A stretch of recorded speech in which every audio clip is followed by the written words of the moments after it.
Donc moi, le but, c'est d'essayer de faire connaître cette approche pour résoudre certains problèmes aussi. Donc dans la conception de l'intelligence artificielle, comme j'ai déjà dit, je trouve aberrant que la psychologie n'intéresse pas ceux qui font de l'intelligence artificielle. Enfin, en tout cas, pas ceux que j'ai croisés, donc je ne doute pas que quelque part il y a des gens qui s'y intéressent. Mais voilà, donc l'approche s'appelle donc survisme. Donc c'est très primitif dans le sens où ça dit que notre cerveau ne répond qu'à une seule question. Est-ce que l'information que je reçois assure ma survie ou la menace? Ou bof. Il y a aussi le troisième choix, mais qui est un peu du côté ça la menace pas. Mais c'est voilà. Et donc c'est pas la même chose que le plaisir et le déplaisir. Parce que on peut rechercher la souffrance, justement dans des comportements dont on parlait d'addiction et tout ça. Et pourtant, la recherche de souffrance assure la survie de la personne qui utilise cette mécanique, dans le sens où elle se sent plus en harmonie. En gros, pour aller très vite, les gens qui se font souffrir, généralement, ont l'impression qu'ils ont raison de se faire souffrir. C'est-à-dire que c'est justifié. Donc en gros, psychologiquement, ils ont l'impression d'être coupables de quelque chose. Après, les raisons peuvent être multiples, que ce soit des divorces familiaux, que ce soit des accidents mal vécus, que ce soit plein de choses. Mais à la base, ils ont l'impression que ils sont coupables, et un coupable doit être puni. Donc voilà, c'est pour ça que cette approche est entre guillemets plus intelligente que de dire simplement plaisir ou pas de plaisir. Parce que cette approche de survie fait comprendre qu'on peut agir d'une manière autodestructive tout en pensant que c'est pour notre survie. On se sent mieux si on est puni en étant coupable. Donc voilà. Ceci étant dit, le rapport avec l'intelligence artificielle, pour l'instant pas grand chose, sinon le côté binaire 0 et 1 de l'informatique. Mais il est évident que... pas de la souffrance. Pas de la soirée, c'est mieux. Tout peut assurer notre survie et la même chose peut la menacer, comme on disait. L'histoire le fait de consommer de la viande peut assurer notre survie et pour d'autres, ça peut la menacer. Donc c'est pas une approche qui est dirigiste pour dire voilà, il faut que tu fasses ça ou ça. C'est vraiment une approche pour faire une photo des valeurs que tu as, que chacun a, et chacun s'est établi avec les différentes choses qu'il a vécues, avec aussi tout son bagage physique. Quelqu'un qui a la capacité de mettre une grosse baffe dans la tête de quelqu'un parce qu'il est balèze par rapport à un plus petit, ne va évidemment pas avoir sa survie dans des mêmes valeurs, parce que lui, quand il aura un problème, ce sera plus facile de balancer une baffe qu'un petit rikiki qui, lui, va être obligé de développer son intelligence ou d'autres choses. Mais ils sont tous les deux soumis à la violence, soumis à tout un tas de paramètres comme ça. Donc, moi, ce qui m'intéresse, c'est qu'une machine pense, non pas pour être dans la logique Terminator ou tout un tas de délires de science-fiction comme ça, mais pour remettre un petit peu l'ego humain à sa place. Parce que bien souvent, l'ego humain se prend pour Dieu, et là, ça part en vie très rapidement. Donc, voilà. Alors, partant de là, qu'est-ce qu'on peut faire avec l'intelligence artificielle? On peut se dire, voilà, comment fonctionne un bébé. Parce que si on veut commencer une intelligence artificielle, copions l'humain, ou le reste des animaux, ça commence par être bébé. Donc si on apporte ce ce prémisse de survie, pas survie dans l'analyse d'informations, qui à mon avis est lié à l'évolution sur 6 milliards d'années d'évolution, où tout simplement ce qui n'est pas apte à survivre ne se reproduit pas, donc l'affaire est classée, la branche est classée. Donc ça, on peut la porter en prémisse d'une intelligence artificielle, mais après, il faut nourrir justement la base de données pour que l'intelligence artificielle sache d'elle-même qu'est-ce qui est bon, qu'est-ce qui n'est pas bon pour elle. Donc, si on repart sur le bébé, lui, il a les 5 sens, plus ou moins, hein, même si au départ il est aveugle et il ne comprend pas exactement ce qui se passe. Il reste à être affiné, quoi. Il reste à être affiné. Voilà, mais il n'empêche qu'à la base, il y a les 5 sens. Donc, on peut peut-être partir maintenant que tout un tas d'outils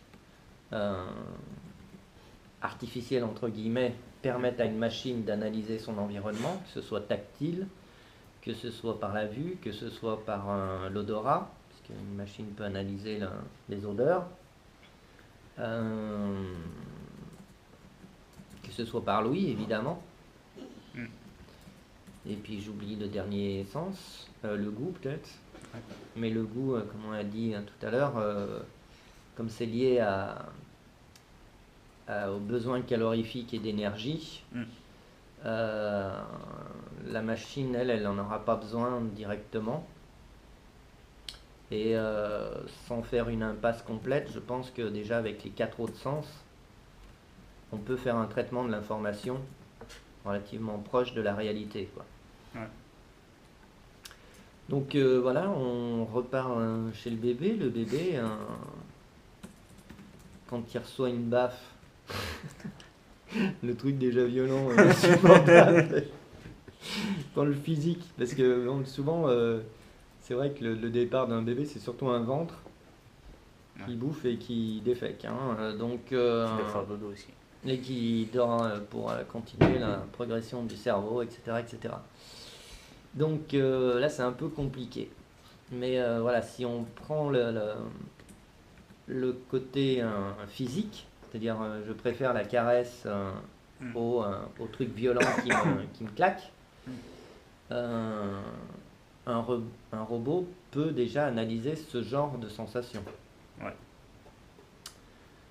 Le tout est d'analyser qu'est-ce qui est mieux pour lui.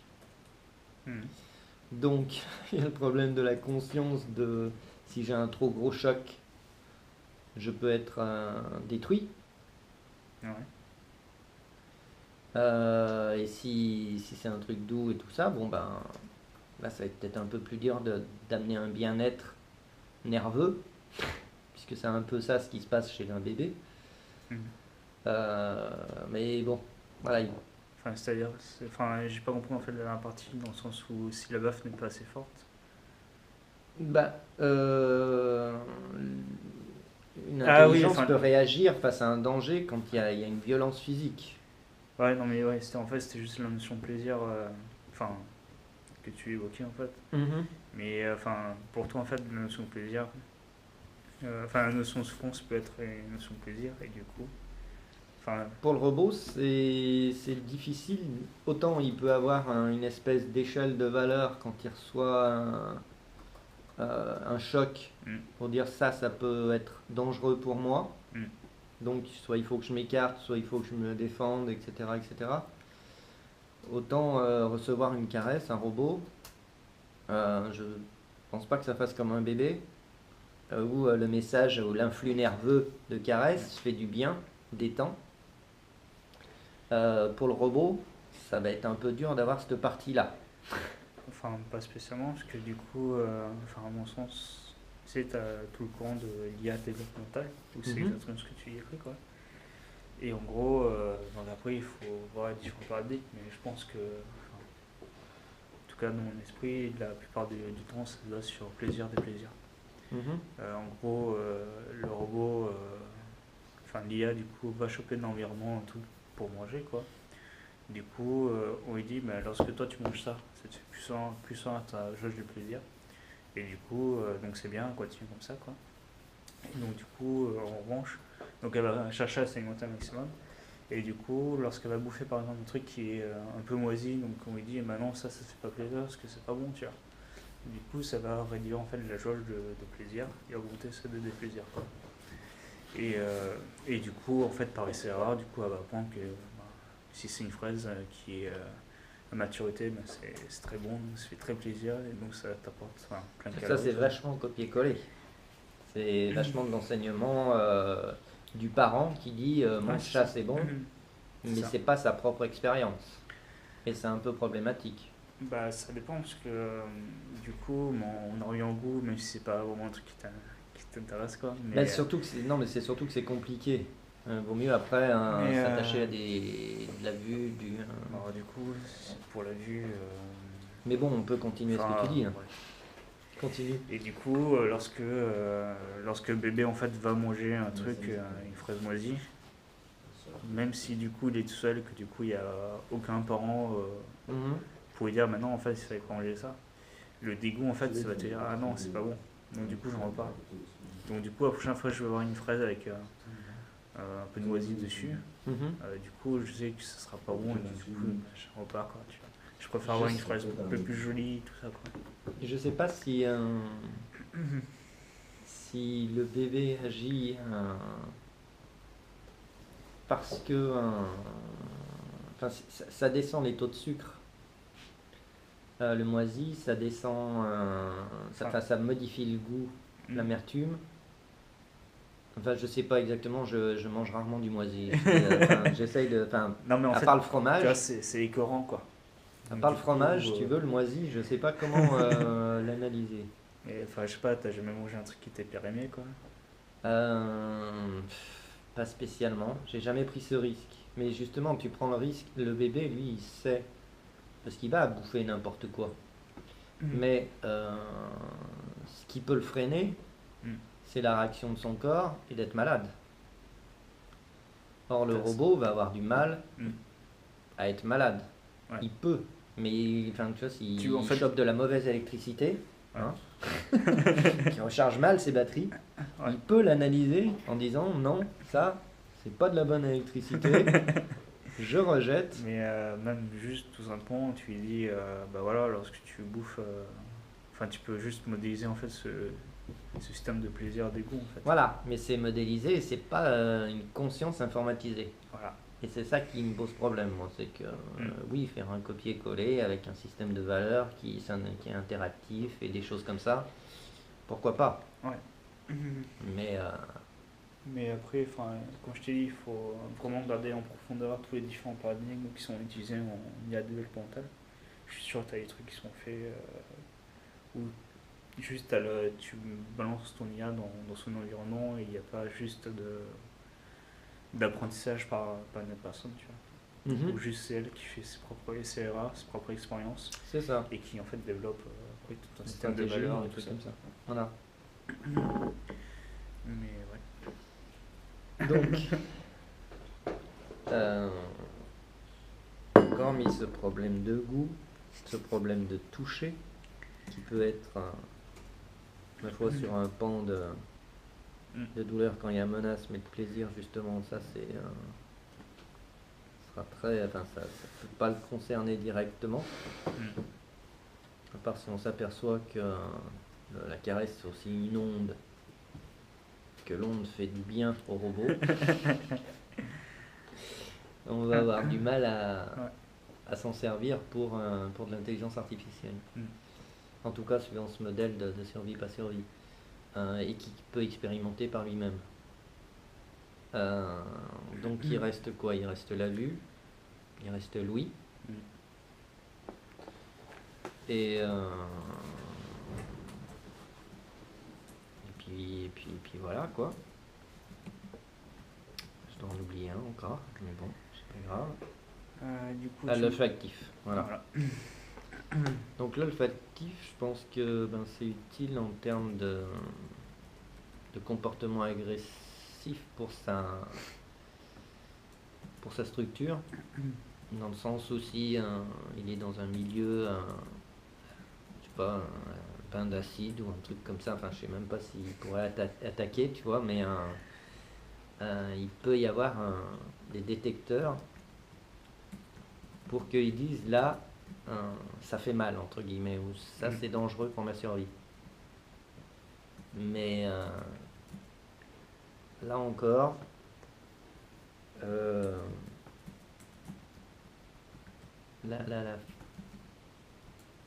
par quand il est en panne aussi, je sais pas comment digérer le fait que d'un point de vue olfactif, un robot peut analyser et peut se dire là je dépasse un seuil. Mais après, tu sais, le cerveau du bébé n'est pas aussi complètement vierge, quoi. Il y a aussi Oui. des trucs génétiques qui sont câblés, quoi, et te disant, ben voilà, si...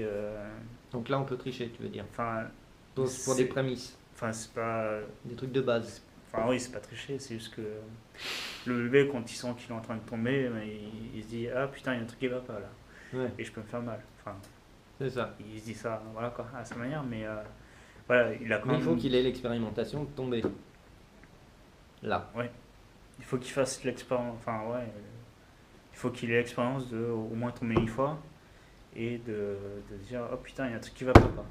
Et après, il y a la douleur. Du coup, la douleur, c'est pas un truc c'est pas un truc qui kiffe, quoi, donc, a priori. Et du coup, il se dit, ah, à chaque fois que que je commence à avoir la tête qui tourne et que j'ai l'impression de tomber, il faut que je fasse attention, quoi. Mais alors le seuil programmable, enfin le minimum programmable, c'est l'histoire de la douleur quand tu chutes. Oui, puis... Parce que quand tu vacilles, ça pose pas de problème. Ouais, après, il y a aussi, si tu arrives à te rattraper, la vitesse de la chute. Si tu chutes, mais de manière assez lente, que tu arrives à te rattraper. Oui, ou si le sol est mou, Voilà. c'est tout un tas de choses. Mais ouais, juste pour te dire que le bébé, quand il naît, il n'est pas complètement vide. Oui, non, mais ça Et c'est il sûr. a des trucs de survie qui sont génétiquement programmés, quoi, pour justement éviter qu'il crève dès le début, quoi. Ouais. Même s'il est assez vulnérable, il y a quand même 2-3 éléments. Ok.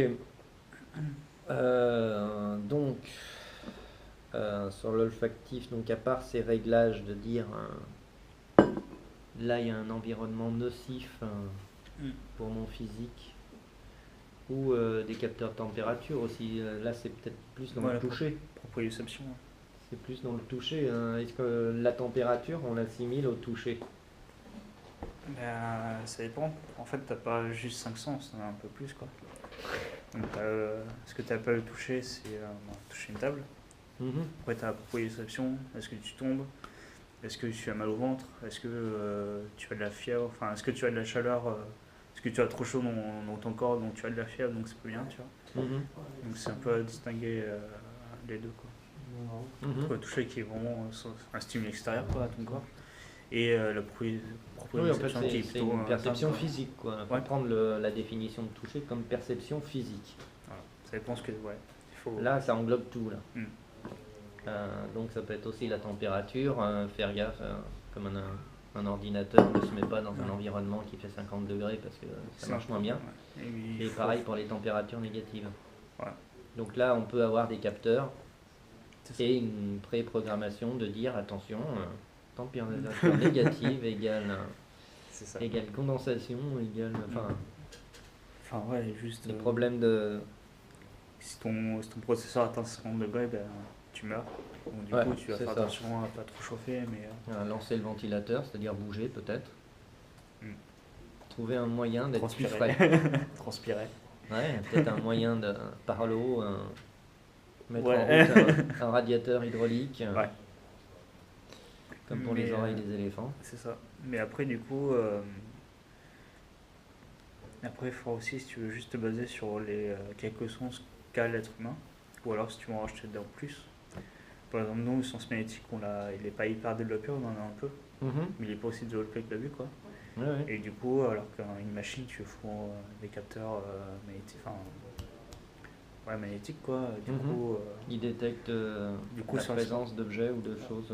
du coup, son expérience sera différente que toi Mhm. ou que moi qui n'ont pas ce sens aussi développé. Et du coup, ça va peut-être modifier en fait son expérience et du coup, son apprentissage, tout ça, quoi.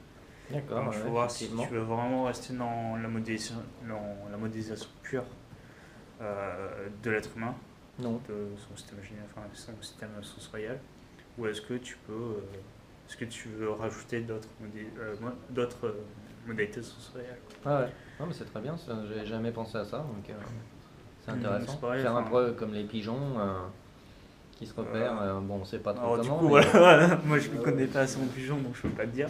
Moi, je Mais ne connaissais pas non plus forcément bien en pigeon, mais je sais qu'il y a tout un tas de bestioles Ouais. qui, sans Ouais. être dénigrant pour la bestiole, qui se basent sur peut-être des ondes telluriques ou des. Je sais que tu as les requins qui sont enfin, qui détectent le courant électrique dans l'eau. Oui, oui, bah il y a tout un tas, oui, oui, dans le Puis là, marin, il y a beaucoup de. puis là, du coup, tu peux aussi dire. Après, je sais pas si c'est possible, mais je pense que oui, mais juste tu fous des capteurs dans la machine en elle-même, dans le robot, Uhum. et te dire s'il y a trop de je sais pas, courant électrique ou ce que tu veux, du coup, ça veut peut-être dire que tu surchauffes. Mhm. Et tu vois, parce qu'il y a trop d'activité, donc du coup, il faut peut-être calmer un petit peu le jeu, tout ça, tu vois, enfin, j'en sais rien, mais. Oui, oui, ou les mettre en liaison avec un autre sens qui peut être l'analyse de la vue.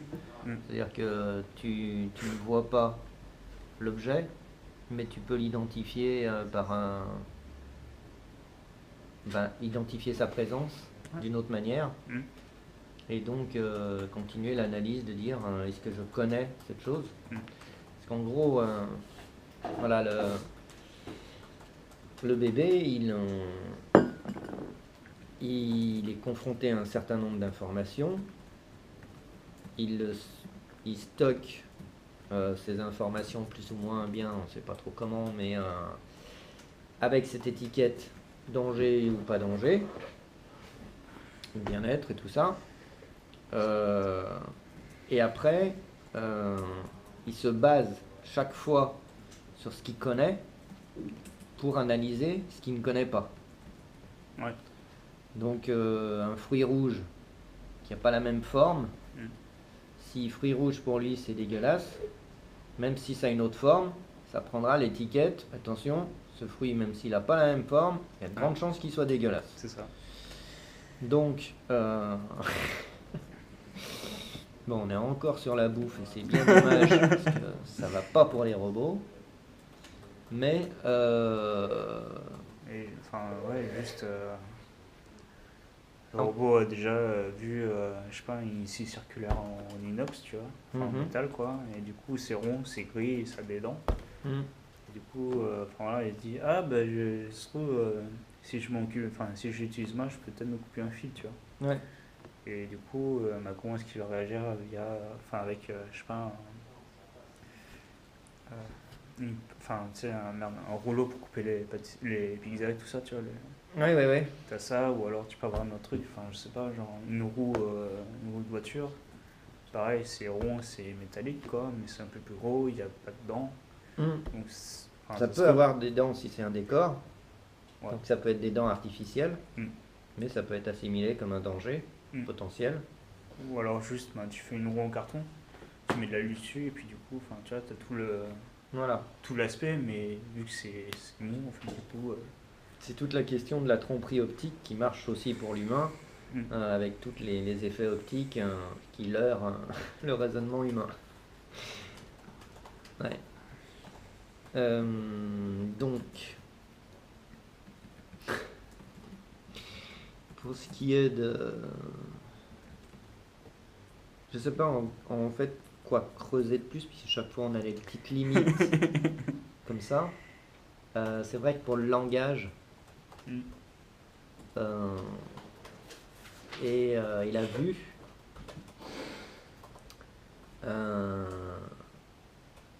il peut y avoir beaucoup plus de choses qui soient proches de l'analyse humaine.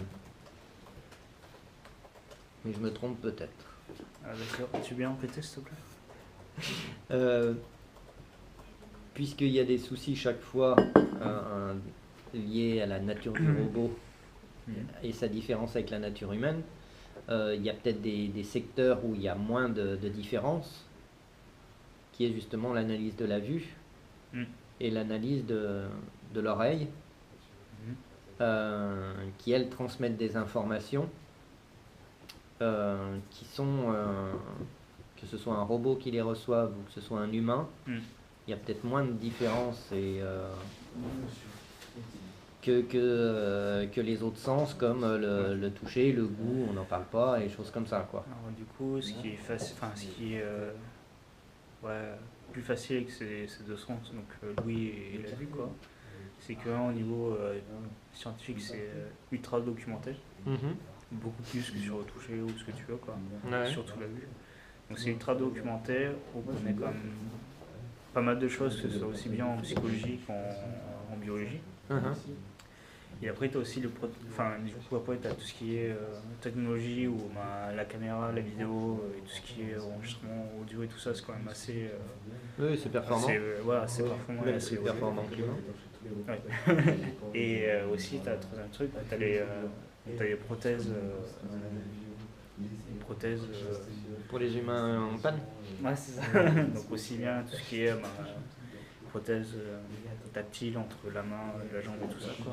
Mais aussi, du coup, tu as les prothèses auditives qui commencent à être quand même vraiment pas mal, quoi. Et tout ce qui est prothèse visuelle, où là, par contre, c'est un peu. C'est pas terrible, quoi.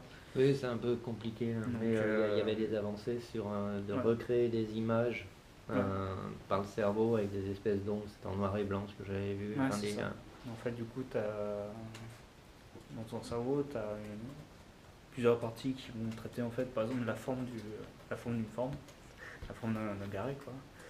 Et en fonction que si c'est un carré ou si c'est un triangle, mais du coup, tu vas avoir d'autres neurones qui vont s'activer, en fait. Donc, c'est l'atontopie, quoi. Enfin, je sais plus si c'est le nom exact, mais enfin, voilà, quoi. En fonction de la forme qui est différente, ce sera différents neurones qui vont s'activer, quoi. Et c'est ça qui va coder en fait la forme de l'objet, quoi.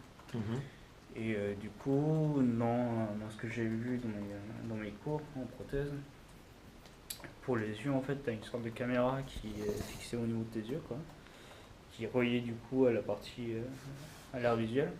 Et en fait, du coup, tu as des algorithmes, des trucs qui vont en fait découper l'environnement en forme géométrique très très simple. Et du coup, lorsque tu vas avoir, je sais pas, un rectangle devant toi, du coup, tu vas. Ça va être retranscrit comme ça, comment en impulsion électrique, pour que le cerveau récupère l'information. Du coup, ça va juste stimuler les neurones qui sont dédiés en fait à la forme rectangulaire. D'accord. Mais voilà, c'est en sachant que du coup, tu peux pas mettre non plus trop de formes à analyser, parce que du coup, tu as la personne qui a cette prothèse, du coup, elle reçoit beaucoup trop d'informations, de stimuli, du coup, elle pète un plomb, quoi. Donc, du coup, c'est juste 2 ou 3 formes, encore, je suis gentil, quoi. Très très simple. Dominante. Voilà, c'est ça. Et en tout cas, à ma connaissance, ça se limite à ça, quoi. Mais alors que par exemple, t'as pas de prothèse pour le goût ou prothèse pour autre chose, quoi. Et donc du coup, si tu veux vraiment partir sur le sens de la vue de l'ouïe, c'est quand même les plus faciles. Dans le sens où c'est ça qui est plus documenté, aussi bien au niveau scientifique qu'au niveau technologique, qu'au niveau au niveau prothèse, quoi. Donc, concrètement, quand on se retrouve à essayer de gérer un environnement, à comprendre son environnement, comme peut le faire un bébé, avec le visuel et l'ouïe, à ton avis, quelle est la partie qui est programmable et quelle est la partie qu'il peut écrire lui-même? Parce qu'il y a des seuils de saturation, encore une fois, de douleur. Et après, le bien-être, c'est évident qu'une douce musique, ça, à mon avis, c'est très culturel.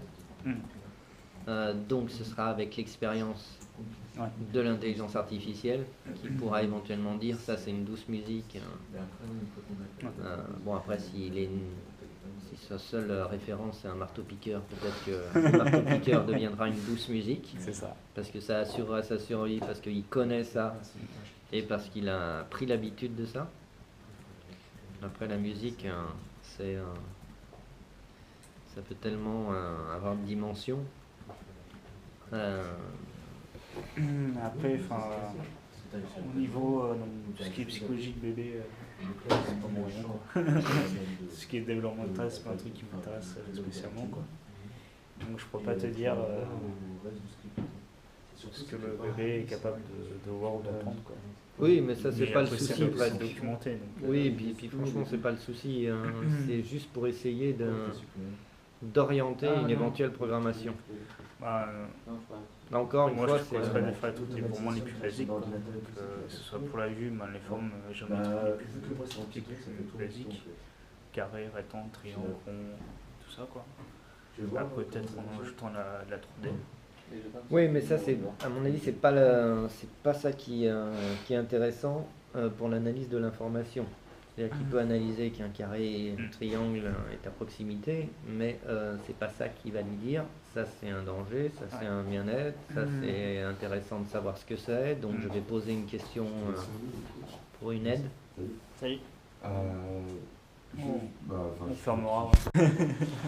J'ai aucune idée de comment lui dire. Une forme triangulaire c'est bien, une forme carrée c'est pas bien. Ouais, mais on le dira pas, hein, bébé. Ouais, ben voilà. Donc, du coup, je sais pas. Donc, pour l'appréhension, de toute façon, le fait de toucher, de saisir et tout ça, le niveau de la robotique est déjà à ce niveau-là, quoi. C'est-à-dire qu'il est capable d'estimer quelle est la distance, comme la manière d'attraper un objet pour pas qu'il tombe. Voilà, après. Je pense pas qu'il y ait une ligne de code qui mette un paramètre de survie ou pas survie si je lâche l'objet ou si je le saisis mal ou des choses comme ça. Et c'est ça pour moi qui serait intéressant, c'est de faire le pont pour une base de données à l'intérieur de l'IA pour qu'elle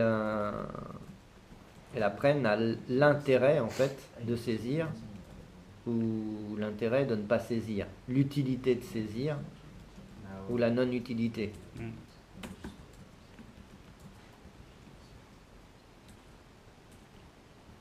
Et donc voilà, après bon, là tu es là, on est que deux. Pour un brainstorming c'est un petit peu short. Ouais,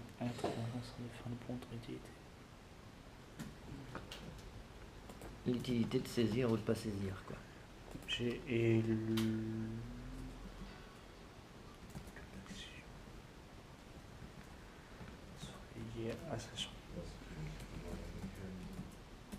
c'est comment en fait peut-être arriver à coller une étiquette survie, pas survie à tout ce qu'il peut faire et tout ce qu'il peut entendre. Parce que quelque part c'est la base de cette approche-là. Et c'est ça qui est à expérimenter. Si c'est valable ou si c'est pas valable comme système d'analyse, d'information. Ouais.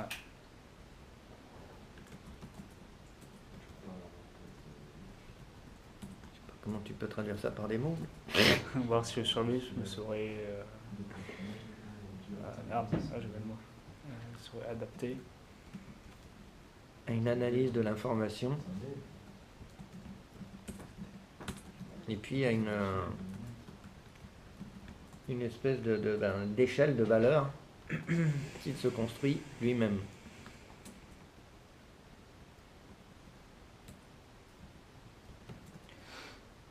Par exemple, le fait un robot arrive dans une pièce, bon, s'il a des capteurs qui le font voir dans la nuit, il n'a aucun intérêt à allumer la lumière. Mais si ces capteurs sont en panne et si les autres ont besoin de lumière, il faut qu'ils comprennent que sa survie passe par appuyer sur le bouton lumière.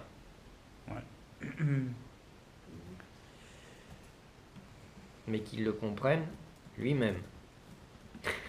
Donc, sachant que ce genre de comportement, tu l'apprends quand tu es un humain.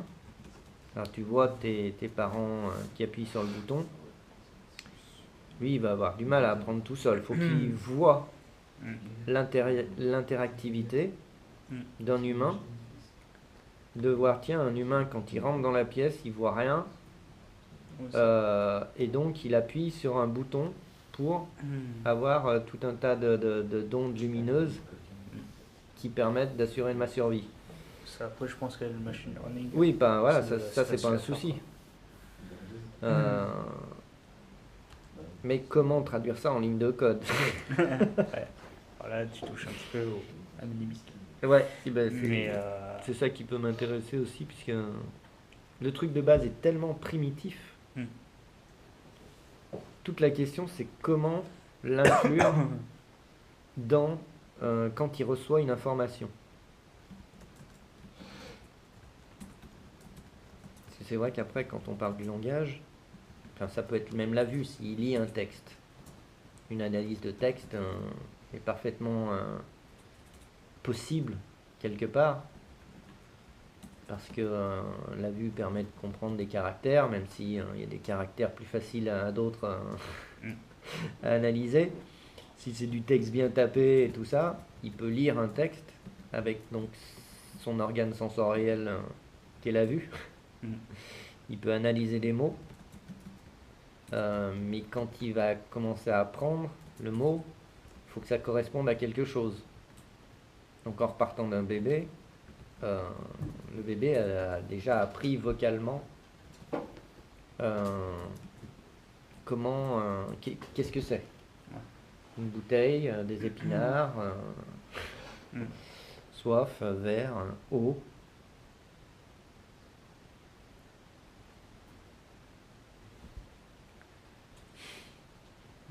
Après, la lecture, ce qui est chiant, c'est que du coup. La lecture, peut-être que c'est un deuxième stage. Je pense que vraiment, c'est Louis. Je pense que c'est pas l'idéal pour lancer, ce serait trop chiant en fait. Parce que du coup, tu dois. Alors, qu'est-ce qui reste? Il reste que Louis. Même Louis et la vue. La vue, quoi. Ouais, la vue. Mais pour savoir ce qu'est une chose, il faut qu'il y ait un apprentissage d'identification de l'objet.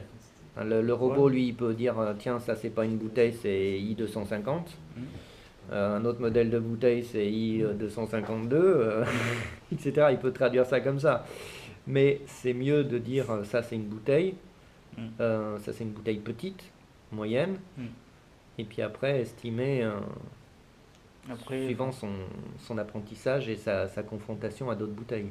Après, t'as pas forcément besoin pour venir avec l'exemple de la lumière, t'as pas forcément besoin de dire si tu touches l'interrupteur, ça va allumer la lumière et du coup, ce sera mieux pour toi, quoi.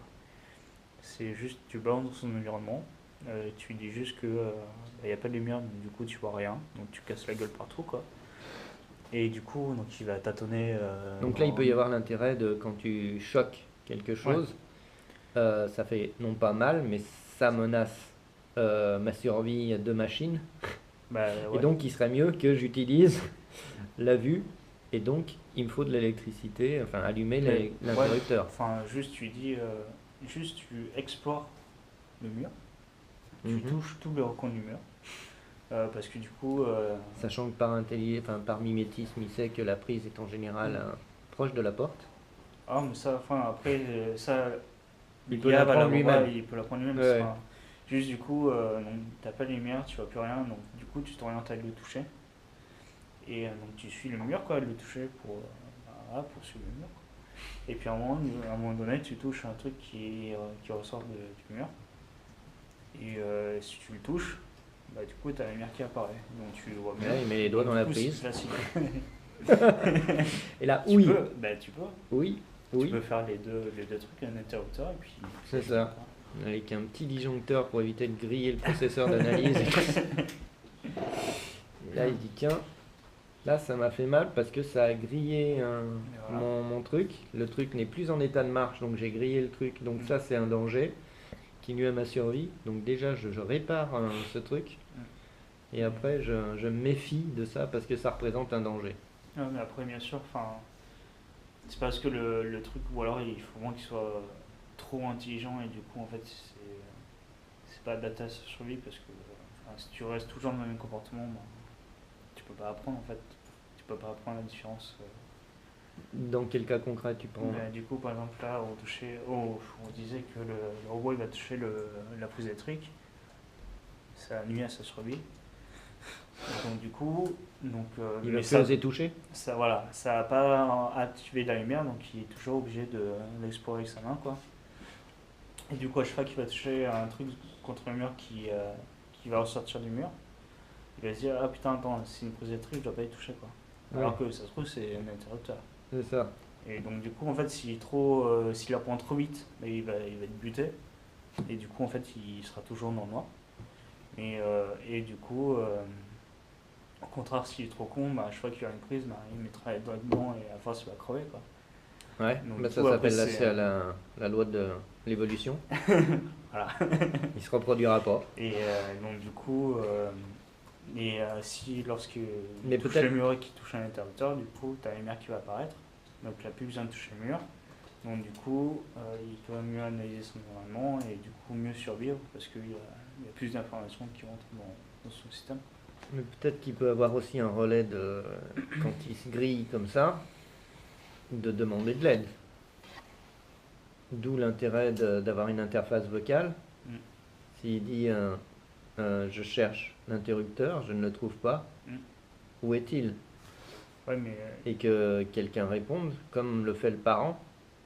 ouais. Dire bah tu sais, les interrupteurs en général, ils sont soit avant de rentrer dans la pièce, soit après être rentré dans la pièce, mais d'un point de vue pratique, à ta hauteur, quoi. toujours plus ou moins à ta hauteur et dans l'immédiat, plus ou moins de l'encadrement de la porte. Mm. Et ça, après, il faut qu'il emmagasine cette information, ça c'est pas un souci. Et là, du coup, tu vas complexifier en fait ton modèle. C'est que là, en plus de l'essai-erreur tactile, on va dire, quoi, Mhm. tu vas aussi implémenter le fait qu'il comprenne qu'il n'est pas tout seul, qu'il puisse communiquer avec quelqu'un et qu'il sache aussi adapter Traduire ce qu'on lui dit. comprendre l'information qu'on lui donne, quoi. Mhm. Mais ça, c'est pareil, c'est de l'apprentissage. Ah oui, complètement. C'est juste que, du coup, Comme les bébés, quoi. C'est-à-dire que tu franchis une porte, tu te mets les doigts dans la porte, tu comprends que ça fait mal, etc. etc. Donc, bah pour moi, ça pose moins de problèmes que d'autres trucs. Ouais, non, mais Je enfin, me voilà. leurre peut-être. Mais Je me leurre peut-être. juste que du coup, je sais pas, tu vas acheter une information à traiter par la machine. Du coup, ce sera un modèle qui sera plus complexe et donc un peu plus compliqué à Est-ce que tu utiliser, penses qu'en ligne d'écriture, entre guillemets, c'est plus compliqué ça? j'en sais rien. Ça, je peux pas te dire. Mais enfin, juste, ben, c'est évident que si tu rajoutes quelque chose à coder, ben, du coup, ton bras sera plus long, quoi. Oui, mais enfin, oui et non. Si, Mais l'identification de port, de forme identifie une porte, Mm. s'il entend porte, Mm. bah, Ouais. il sait à quoi ça ressemble. Ah oui, mais là, en fait, ce que toi tu parles, c'est juste l'ajout d'une information. Ça va réduire son temps d'apprentissage, par exemple. Mhm. Moi, je te parle juste en écriture de code, hein. Purement simplement, quoi. Ouais. Juste, plus tu vas vouloir donner de l'information à ta machine, plus il va falloir coder tout ça. Et il peut pas le coder lui-même, puisque justement, si la base, comme le bébé, les éléments déjà faits, Ouais. c'est reconnaître des formes et tout ça, comprendre une forme, comprendre la troisième dimension, comprendre ce genre de choses, il n'y a pas besoin de l'écrire. C'est lui qui comprend que il y a des différences. Et après, il suffit de nommer ces différences pour après les recracher ou les digérer ou les gérer, non? Alors du coup, tu as des langages qui permettent de justement faire en sorte que le programme réécrive son programme lui-même, quoi. Oui. Mais moi, je te parle juste en fait au niveau vraiment le truc le plus basique, quoi. Genre, le robot, il est toujours dans la nuit, là. Il cherche toujours sa prise. Donc tu dois lui implémenter le sens du toucher, parce qu'il va balayer le mur avec sa main, quoi. Tu dois aussi du coup lui ajouter le sens du visuel pour dire Bien sûr. la lumière apparaît, donc du coup ça va mieux. Ou du coup il n'y a pas de lumière, donc du coup il faut que je fouille avec le bras, quoi.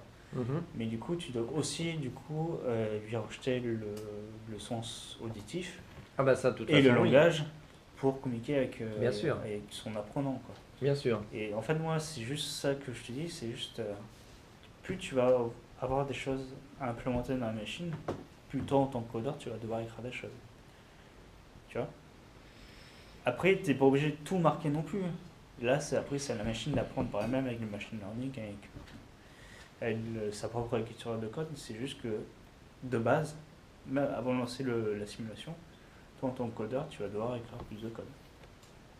Oui. Voilà, c'est tout. C'était juste ça que je voulais te dire, en fait. D'accord. Non, je visualise pas bien parce que je visualise le fait, voilà, il y a des informations de nature différente qui arrivent, mais c'est juste une étiquette de plus. C'est-à-dire que cette donnée, elle fait appel à l'ouïe, cette donnée, elle fait appel au visuel. C'est pas pour moi, c'est pas une ligne de code à proprement dit, c'est juste un complément d'information. Ah oui, mais c'est du code. La machine, elle voit que du code, elle. Bah c'est de l'information, quoi, mais c'est pas d'une manière d'analyser l'information. Enfin, moi, je fais la différence. Tu vois ce que je veux dire? Une base de données, c'est une base de données. Oui, c'est pas ce qui fait l'analyse de la base de données. Oui, voilà. Moi, je te dis, juste la base de données, c'est la machine qui va se le faire avec son expérimentation. Par contre, l'analyse de la base de données, ça va falloir coder toi-même, quoi. Oui, bah ça c'est évident, puisque c'est le rôle de soit l'évolution, soit de Dieu, suivant ses croyances. C'est la génétique. Voilà. Mais voilà, non, c'était juste pour te dire ça. Oui, bah ça c'est entendu, ça de toute façon, il n'y a pas de souci. Bah voilà. Donc, comment creuser aussi les questions? T'as peut-être faim, peut-être, hein, parce que non, ça va, je vais juste pas quelle heure il est. Il est 20h20. Ouais. Et moi je commençais à avoir faim, comme je bois pas.